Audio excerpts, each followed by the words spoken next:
Sticks and stones may break my bones, but words will never hurt me. Might be the most foolish thought ever composed in the history of this world. Now, I must admit, when this idea was composed in the 1860s, I'm sure they were very well intended. But I don't know of a person who would prefer a broken heart over a broken bone. Because you see, when I break a bone, it's something that is tangible, it's something I can hold. I understand why it's happening and what needs to happen in order for me to fix it.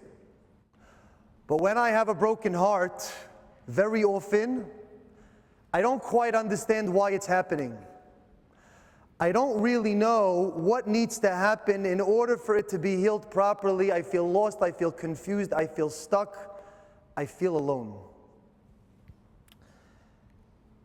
Now, the behavior that is most often associated with this concept is that of bullying.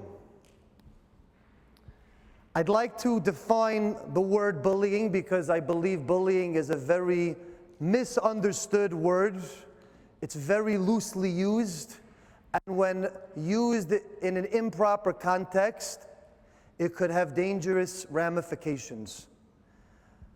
Bullying is when there is unwarranted or aggressive behavior directed from one person to another, and it meets the following three criteria. Number one, there is an intent to harm the other person. I have to premeditatedly think that I want to cause harm to the other person. Number two, there is a power imbalance between both parties. One individual is recognized as superior, and the other is recognized as inferior. Now, you might be thinking, perhaps we're only talking about physical strength. If I am physically bigger and stronger than another person, so then I might be considered superior to that other person. But there are many different forms of strength and power, and any person can be categorized as a superior being. I can be socially more popular than you. I can be more athletic than you. I can be financially more wealthier than you. I could be politically more connected in power than you. It's not only size and strength, but any person who has any leverage or upper hand over any person in that particular context can be considered superior over another person. And so one person who is superior is aggressively attacking a person that is considered more weak and more vulnerable. And the third criteria for bullying is that it has to happen repeatedly. We're not talking about one isolated incident. It's not just a one-time thing. There is a repeated, vicious cycle that happens over and over and over again. For some reason, this one individual or group of people want to continue impacting the behavior over and over and over again. Now, I'd like to walk us through all of the characters involved in a bullying scenario. But before we get there, I want to make something clear. You see, some people, when they listen to the definition of bullying, they feel a sense of relief.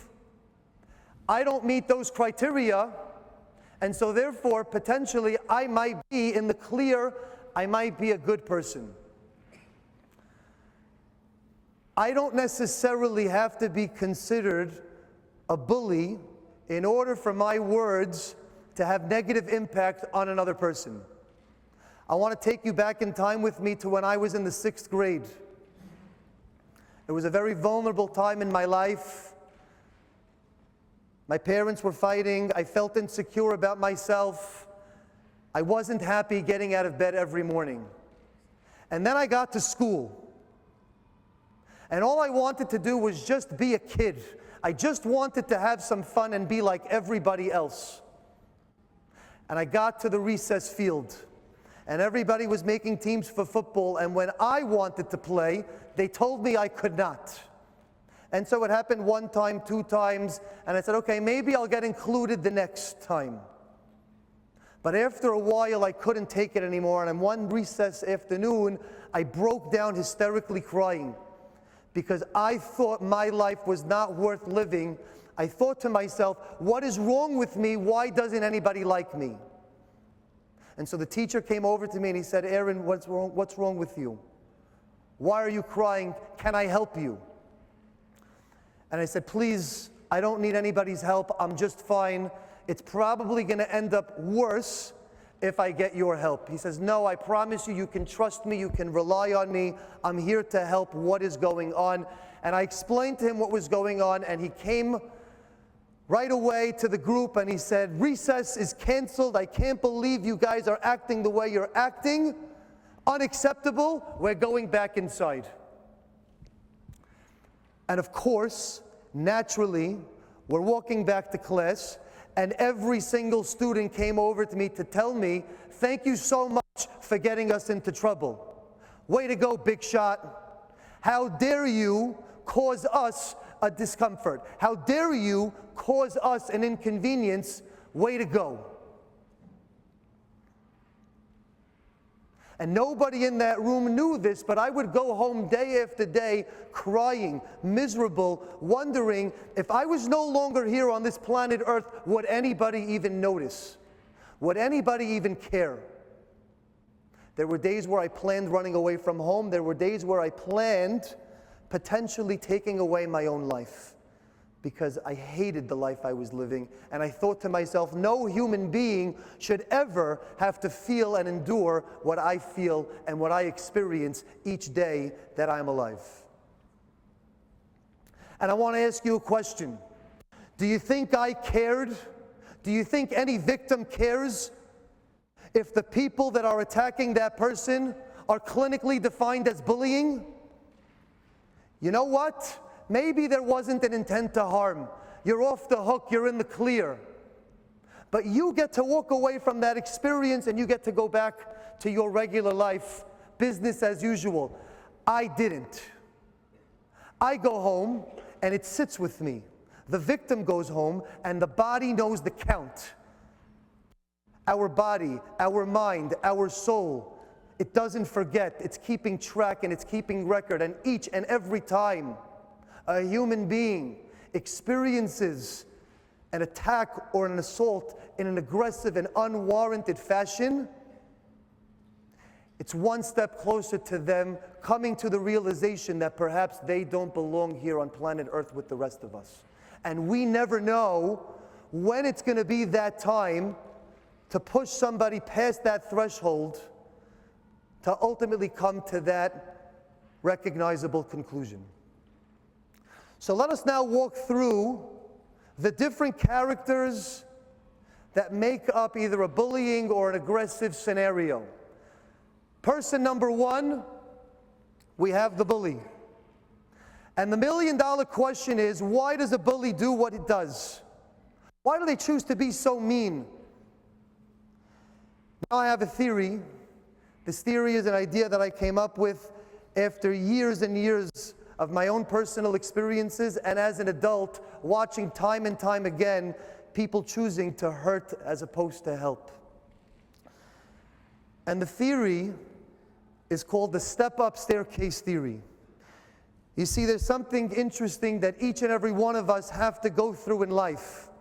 Every single person in life has to climb up their own staircase. We're on a mission to go from point A to point B. And each and every one of us can walk up our own staircase with our own accomplishments, with our own good deeds. We learned a new skill, we climb up the stairs. We passed another test, we climb up the stairs. Each and every person has it within them to make their way from the bottom to the top. Except here's the thing about bullies and people who choose to be mean and hurtful. The bully very often doesn't feel so secure about themselves. They don't make those milestone accomplishments as easily as other people do. And they have one goal and they have one agenda. I need to be one step up higher than the people around me. Because if I feel like I'm one step up over everybody else, then I'm going to get a place in life. I'm doing just fine, I'm doing okay. And rather than do my own hard work to recognize my own accomplishments, instead I spend my time figuring out a way to cause other people to go downwards as opposed to me going upwards. Now you might ask me, Aaron, how do you know this is true? Could you prove it? And to that I will answer the following. Have you ever seen a bully? Have you ever seen any mean behavior stay private? Stay between one person to another person where nobody knew about it. Think about it, everybody. Every single time a bully chooses to hurt or push down or tease or bother any person, it's always a public display. Why is that? Because in fact, the bully could care less about the person that they're talking to. The real person that the bully is talking to is everybody else around the bully. Because that bully is looking for our validation, for our recognition. And when we laugh, and when we say, wow, that was awesome, that was so cool, way to go, all we're doing is we are enabling this individual to feel like they were successful for a day. But in fact, I have a message for anybody who feels like this is their only way out, that this is their only way of being. The way of a bully is unsustainable. You are headed on a crash course, because there will come a day where the people that you push down in order to feel better about yourself and to prop yourself up on your staircase, there will come a day where those people will realize that they don't need you, that you don't own them, and perhaps it'll take until they graduate from high school, perhaps it'll take until they become their own adult, but they will no longer be in your presence, and you will still be left at your step on the staircase with no growth, no upwards trajectory, with no hope in sight. And what will you do then when the people around you that you took advantage of, the people around you that allowed you to feel better about yourself, what will you do when they are no longer around? And you know what a bully very often does? They move on to the next. And they will find other people to place themselves around, people that they feel are one step lower than they are, because they can't feel good about themselves until they are surrounded by people who are one or two steps lower than them. And so my advice to the bullies out there is recognize that life is a game against yourself, it's against nobody else. And the day that you realize that you have the capacity to trend upwards on your own staircase is the day that we can finally have reprieve from the harassment and the torture and the viciousness that unfortunately too many people are experiencing in our world. Let's move on to person number 2, the victim. Now I want to be clear. In no way am I alleging or proposing that the victim is to blame. And I've heard it many times over. But you have no idea what they're doing. They're so annoying. They're so uncomfortable.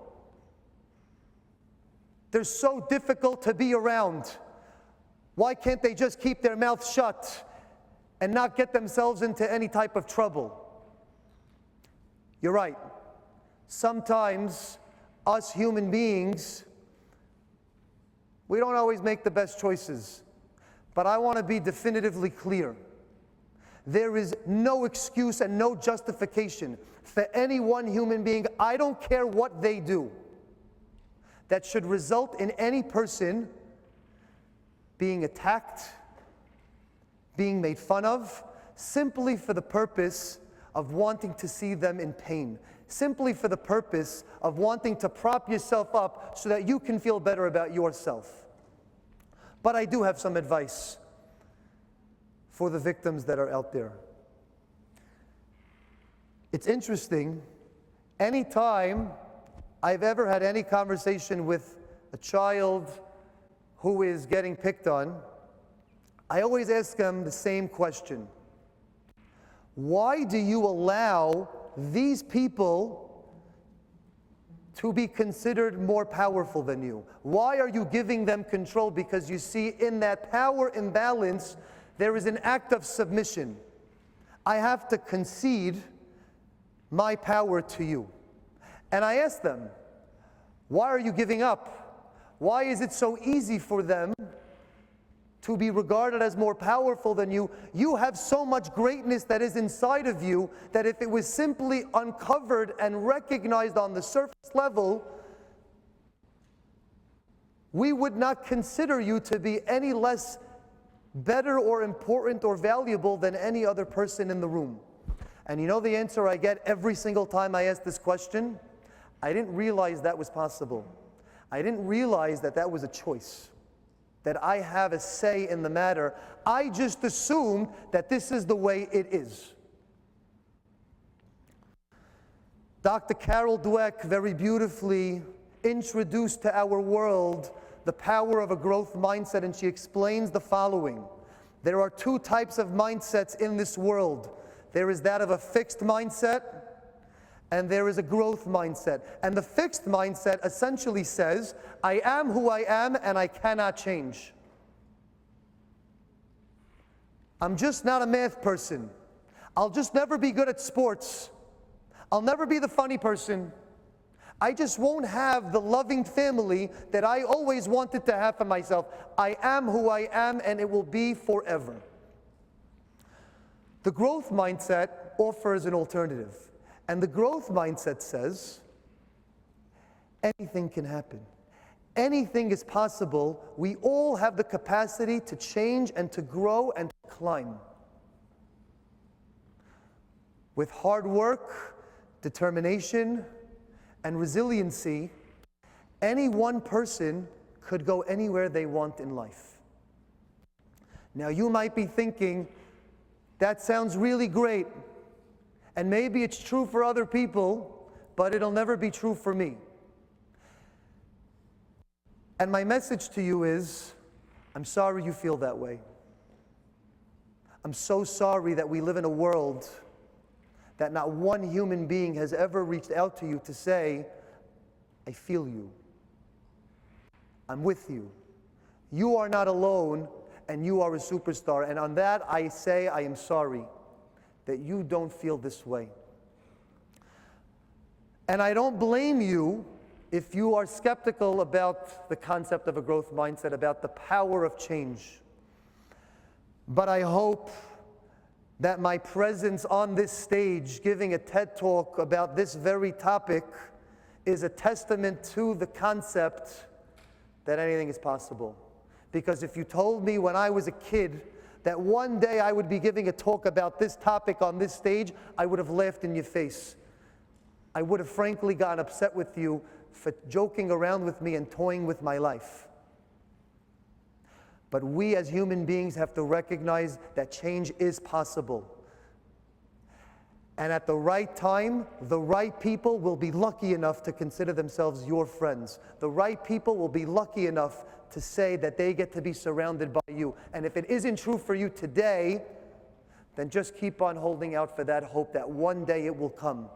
You do you, you take care of you, and operate with that growth mindset, and anything is possible.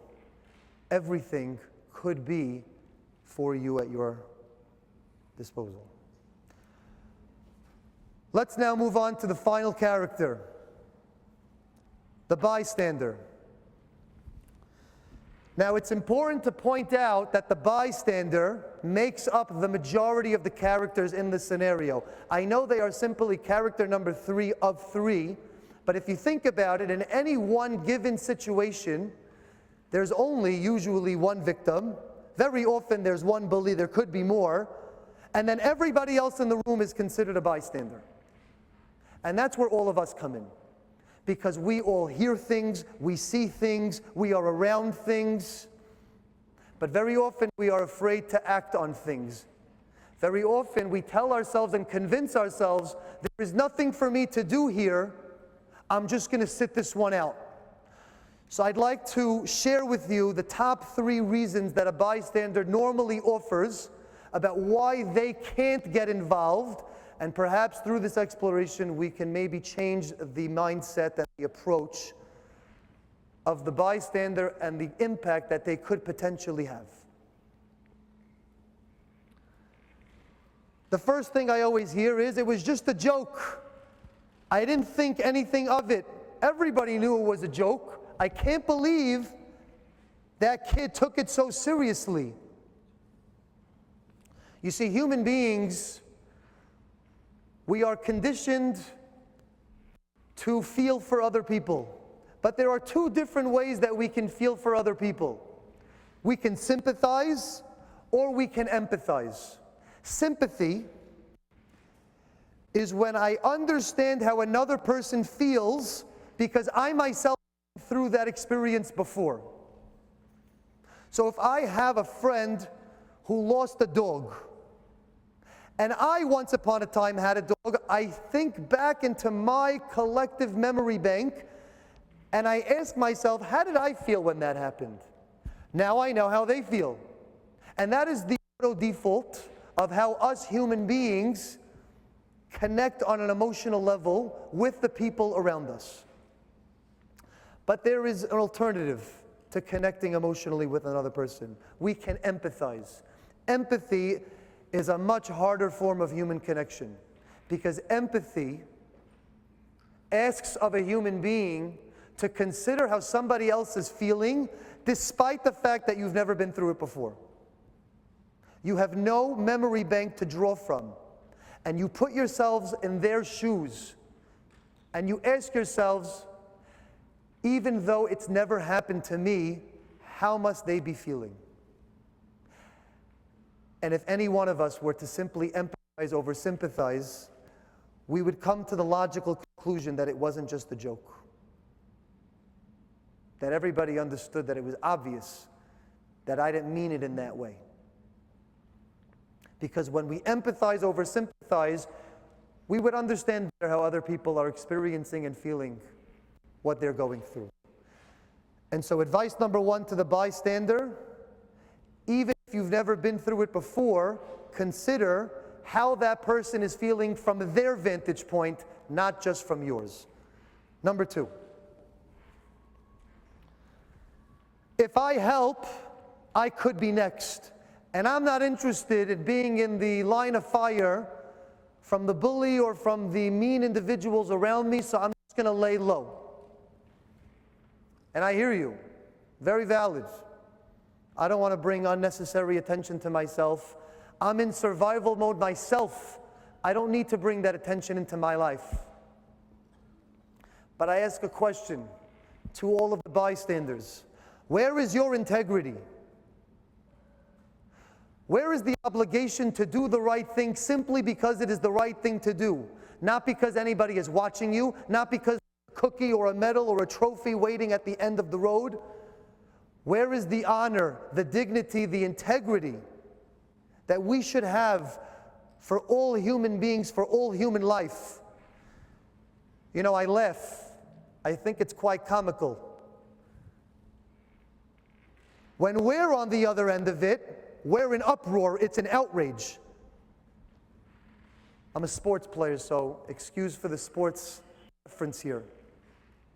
But think about when you're playing sports and the referee seems to be making calls only for the other team. How do you feel then? When your team isn't getting the calls, but the calls are going in the other team's favor, you're upset. And rightfully so. It should be called both ways. We should have fairness offered to everybody on the playing field. But for some reason, when it comes to somebody else getting joked at or laughed at or bullied, all of a sudden, it's not so clear if I should get involved. If it's my friend, maybe I'll stick up for them. But if it's somebody else that's not my friend, I don't want to be the next one. We have to be better as human beings, to have integrity, dignity, and respect for ourselves and for the people around us. And whatever happens to one person, happen to all people. And if we see something that should not be happening, then we should call it out for what it is. And the last, that might seem very similar to the previous one, but there is a fundamental difference. We all heard it before. Snitches get stitches. I'm not a rat. I'm not going to be the one to tattletale. Now, the difference between this one and the previous one is that clearly, over here, this is my friend. The first time around, probably not my friend. Now, this is somebody that I'm close to. And because I'm close to this person, I would never jeopardize them and their standing. I'm not a rat, I don't snitch. Two thoughts. A real friend, an authentic friend, is somebody who says what needs to be said, not what you want them to say. My real friend has my back. They don't let me act in an accordance of me not being my best self. That is a real friend. And if you are surrounded by people who think that snitches get stitches, that is not your friend. And the moment you find yourself in trouble, they will be the first person to turn on you. Because a real friend would never, ever allow an individual that is close to them to make a fool of themselves, to hurt another person. We would not do that in our circle. And number two, it is simply fake news that snitches get stitches. Or at least it doesn't have to be true. Because we can be smart about this, everybody. We can be creative about this. What's wrong with going over to an adult or to a person with heavy influence in the matter and saying to them, you didn't hear it from me, but you need to know what's going on right now. And if it comes back to me, I'll never talk to you ever again. You can protect yourself. You can save yourself. That is okay. That is logical. But there are creative opportunities for us to help save and protect human life. And so I leave you all with this last final thought. What are we willing to do to protect and to save human life? What level of responsibility do we have towards protecting one another? Everything we say, it matters. Everything we do, it has impact. And yes, as human beings, we are going to make mistakes and we are not always going to be the best versions of ourselves. I am not here to tell you that I think bullying will never exist for the rest of time. It's here to stay. I got it. But what a powerful opportunity we all have when someone is in need, when someone is vulnerable, when someone clearly is not in a position to help themselves, what a beautiful opportunity we have to save that human life. Because wouldn't you want them to do that for you if you were in that position? And isn't it just simply what we are and who we are? We do the right thing because it is the right thing to do. End of sentence. So the next time you find yourself in a moment where you clearly identify that something is wrong, where you clearly recognize after empathizing seems to be in trouble, think about what your next move is. Think about what your next choice is, because things will come and go. The money you make, it will come and go. The friends you have, they will come and go. Even our family, everybody, at some point in time, will go. There is one thing and one thing only that will remain from now throughout eternity, and that is your reputation. And when all is said and done, what will people know you by? How will people recognize you and your identity? Not by the things you said, but rather it is by the things you did. And if you're in the position to help save human life, then I hope that you make that choice and you do the right thing simply because it is the right thing to do. Thank you.